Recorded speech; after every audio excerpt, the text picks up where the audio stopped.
नमस्कार दोस्तों, यदि आप MDH और एवरेस्ट के मसाले यूज कर रहे हैं तो सावधान हो जाइए। अभी रिसेंटली में ही ऐसी न्यूज आई है जिसको सुन करके आपका स्वाद फीका पड़ सकता है। तो दोस्तों, वीडियो में लास्ट तक बने रहिएगा। असली मसाले सच सच MDH ये लाइन बच्चे बच्चे को याद है, लेकिन अब MDH के साथ साथ एवरेस्ट की मुश्किलें बढ़ गई हैं।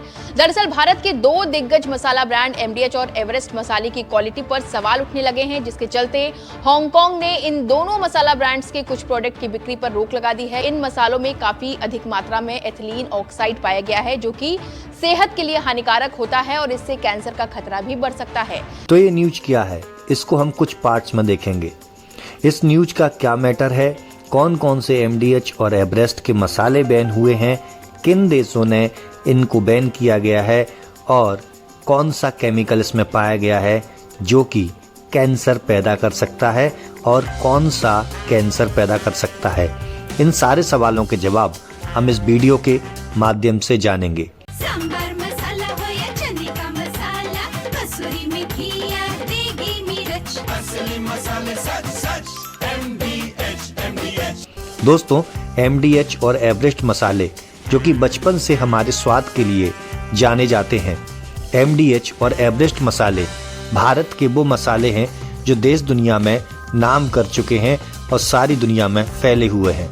अभी रिसेंटली में ही अप्रैल मंथ में एक खबर आती है कि MDH और एवरेस्ट के मसालों के अंदर कैंसर उत्पन्न करने वाले केमिकल पाए गए हैं, जिसका नाम है इथिलीन ऑक्साइड। जी हाँ, ये इथिलीन ऑक्साइड होता क्या है, पहले हम इसको जान लें। इथिलीन ऑक्साइड का उपयोग पेस्टिसाइड को बनाने के लिए किया जाता है या फिर फ्रूट्स को या मसालों को पेस्टिसाइड से बचाने के लिए किया जाता है।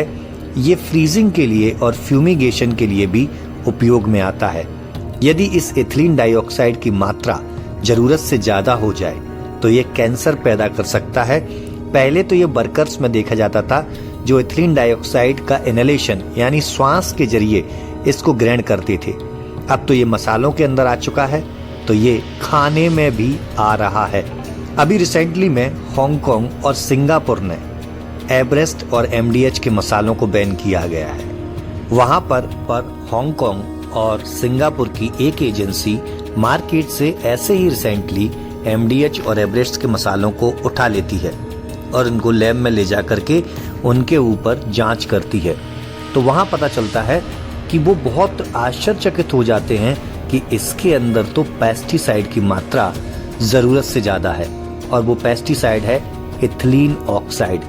जी हाँ, इथिलीन ऑक्साइड के ऊपर जब एक आर्टिकल देखा तो उसमें लिखा कि ये ब्रेस्ट कैंसर्स को फीमेल में, लिम्फोमा को मेल्स में और स्टोमक कैंसर को भी पैदा करने का बहुत ज्यादा काम करता है। अब हम देखते हैं कि MDH के और एवरेस्ट के कौन कौन से मसाले बैन किए हैं। MDH का मद्रास करी पाउडर, सांबर मसाला पाउडर और करी मसाला पाउडर बैन किया गया है, जबकि एवरेस्ट का फिश करी मसाला को बैन किया गया है। इनके अंदर जरूरत से ज्यादा इथिलीन ऑक्साइड पाया गया, इसलिए इसको बैन किया गया है। रिपोर्ट्स की माने तो नेशनल कैंसर इंस्टीट्यूट, जो कि गवर्नमेंट अथॉरिटी है, उसने भी ये प्रूफ किया है कि इथिलीन ऑक्साइड जो कि पेस्टिसाइड है, ये कैंसर को उत्पादन करने में बहुत महत्वपूर्ण भूमिका निभाता है। ये ब्लड कैंसर को भी उत्पन्न करने का काम करता है। तो दोस्तों, यदि मसालों का प्रयोग करना ही है तो आप कोशिश कीजिए कि घर पर आप हर्ब्स को लेकर के आइए, उनको खुद पीसिए, खुद सुखाइए, ताकि आपको शुद्ध चीज मिल सके। अभी तक तो इथिलीन ऑक्साइड केवल सूंघने मात्र से कैंसर उत्पन्न कर देती थी। अब आपके किचन में भी ये उपलब्ध है, जो कि आप भोजन करने से आप कैंसर पैदा कर सकते हैं। तो कैंसर से बचना है तो शुद्ध मसाले लेके आइए, मार्केट से ले लीजिए, दाल बाजार से ले लीजिए, उनको पीस लीजिए, सुखा लीजिए और खुद उस पाउडर को तैयार कीजिए, जैसे हमारे पूर्वज तैयार करते थे। थोड़ी सी मेहनत लगेगी, लेकिन आपका और आपके बच्चों का जीवन सुरक्षित हो जाएगा। चुन के देख परख के कूट कूट के निखरे जो हो मिर्ची हम अपना